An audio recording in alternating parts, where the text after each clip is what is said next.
Vala e të nxehtit ekstrem godet Shtetet e Bashkuara anullohen paradat e ditës pavarësisë në Washington dhe Philadelphia.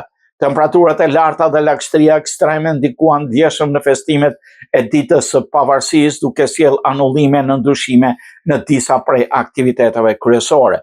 Në Washington DC, ku zakonisht fillojnë festimet të mëdha në National Mall, organizatorët u detyruan ta shtyjnë hapjen e hyrjeve publike. Ndërkohë, paradat tradicionale për 4 korrikun janë anulluar si në Washington ashtu dhe në Philadelphia, qyteti historik ku nënshkruat deklarata e pavarësisë në vitin 1776.